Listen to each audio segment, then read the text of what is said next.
이번엔 제가 부자 할아버지를 만나서 직접 들은 부자, 돈에 관한 이야기를 해드리겠습니다. 부자 할아버지를 어떻게 만나게 되었느냐? 저는 대학교 때 용돈을 벌기 위해서 빌딩 청소하는 아르바이트를 했어요. 그때는 뭐 인터넷이 아니라 벼룩시장이라는 신문을 보고 아르바이트를 구했죠. 신문을 보고 찾아간 곳은 14층짜리 빌딩이었습니다. 지하 1층부터 지상 14층까지 복도, 계단, 화장실 청소를 하는 거였어요. 내 방 청소도 잘 안 하는 놈인데 그냥 또 들이댄 거죠. 이게 중요한 건 아니고 그때 당시 그 건물주분이 70이 넘은 할아버지였어요. 20대였던 저는 어떻게 이런 건물을 살 수가 있었을까? 돈을 어떻게 벌었지? 이게 참 궁금했어요. 어느 날 건물주 할아버지한테 직접 물어봤죠. 할아버지, 이 건물 얼마예요?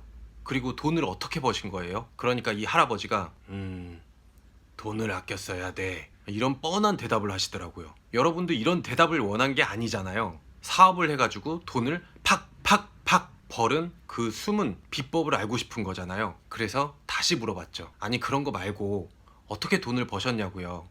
그랬더니 200만 원을 버는 사람이 생활비로 100만 원을 쓴다고 해보자. 어느 날 갑자기 이 사람이 1000만 원씩 번다면 그럼 똑같이 생활비로 100만 원을 써야 되는데 500만 원 이상을 쓰게 된단다. 이런 대답을 들으니까 좀 짜증이 나더라고요. 난 안 그럴 수 있는데 이런 생각이 들었죠. 돈 아까운 줄도 모르고 펑펑 쓰는 건 다른 사람들이나 그러고 나는 그렇지 않다라고 생각을 했어요. 그래서 아니 돈을 번 방법이요. 모으는 방법 말고 무슨 사업을 하신 거예요? 이렇게 아주 직접적인 방법을 물어봤죠. 일본에서 신발 공장을 했단다. 그리고 다 정리하고 한국에다 땅을 사서 이 건물을 지은 거지 라고 하시더라고요. 저는 네 하고 그냥 말았어요. 이 뻔한 거잖아요. 제 머릿속에는 신발 공장을 갑자기 할 수는 없을 거고 누가 줬을 건데 부모님이 물려줬을 거고 그걸로 신발 그냥 열심히 만든 거잖아요. 그냥 부모 잘 만났네 이런 결론이 나온 거죠. 그 이후로는 제가 할아버지한테 특별한 대화를 걸지 않았던 걸로 기억을 합니다. 그리고 세월이 한참 지났습니다. 그리고 그 사이에 저는 사업을 몇 번 말아먹고 큰 빚을 지게 됐고 채권 추심하는 사람들을 피해 다녔고 사무실 월세를 못 내서 주인 아줌마를 피해서 아침 일찍 출근하고 저녁 늦게 퇴근하고 이런 시간들을 보냈어요. 그러다 운이 좋아서 돈을 다 갚고 돈을 많이 벌게 된 순간이 왔었어요. 그리고 제 수준에 맞는 돈맛을 알게 되었어요. 점심에 12만 원짜리 밥을 먹기도 했고 최신 IT 기기가 나왔다.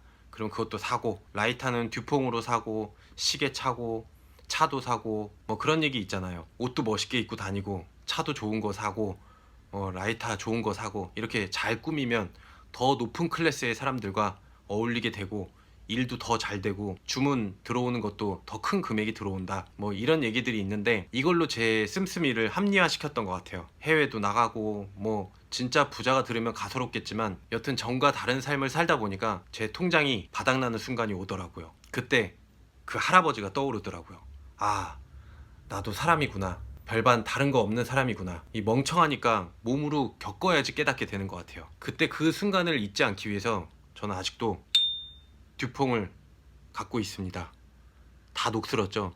이게 가스 충전만 하는데도 한 통에 2만 원씩 했어요. 20대나 30대 초반분들 사고 싶은 것도 많고 하고 싶은 것도 많고 먹고 싶은 것도 많고 많을 거예요. 아이패드 사면 효율적으로 일하니까 아이패드도 있어야지, 쇼핑도 해야지, 애인도 만나야지. 지금이야 큰돈 들어가는 데가 없으니까 나중에 모으지 뭐. 지금은 월급이 적으니까 나중에 모아야지. 나중에 언제 모으게요. 지금은 떡볶이 먹고 한강 가서 치킨 먹고 맥주 한 캔 먹고 그래도 애인하고 행복할 거예요. 나중에는 나중에도 아니고 30대만 가도 돈 없고 차 없고 집 없으면 데이트도 못해요. 그러니까 지금부터 10%만 먼저 모으고 그 다음에 돈을 쓰세요. 월급이 적어도 먼저 10%를 모으세요. 월급이 많다. 그런 분들은 10% 모으고 따로 또 저금을 하면 돼요. 이렇게 10%를 모으면 나중에 진짜 요긴하게 쓰여요. 예를 들어서 비트코인 같은 기회가 다시 온다면 그걸로 넣어도 되고, 적은 돈 들어가는 사업이 있다. 그걸로 모았다가 하면 되고, 적금을 들어서 왜 만기 때까지 못 가고 중간에 해약을 하는지 알아요? 갑자기 나도 적금 들어야지 하면서 욕심을 내니까 생활비가 나중에 부족할 정도로 적금을 드니까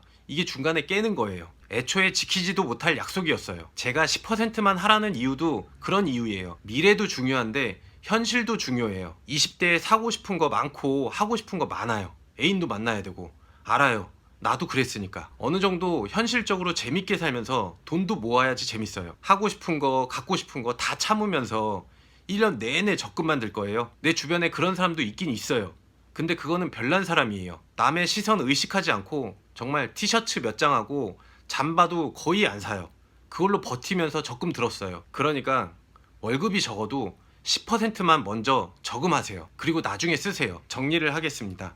로또 맞아서 몇 년 후에 뭐 알거지 되는 그런 뉴스 본 적 있죠? 그 사람이 멍청한 것 같죠? 여러분도 나도 별반 다를 거 없는 사람이에요. 같은 사람. 하고 싶은 거 많고 사고 싶은 거 많은 사람. 그러니까 있을 때 모으자고요. 누가 더 빨리 돈을 버는 건 중요하지가 않아요. 우리의 목적은 여유롭게 사는 거잖아요.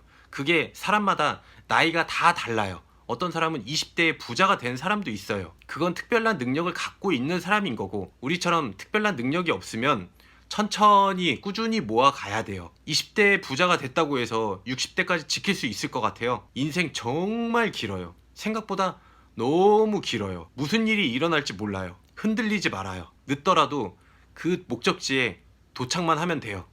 천천히 갑시다.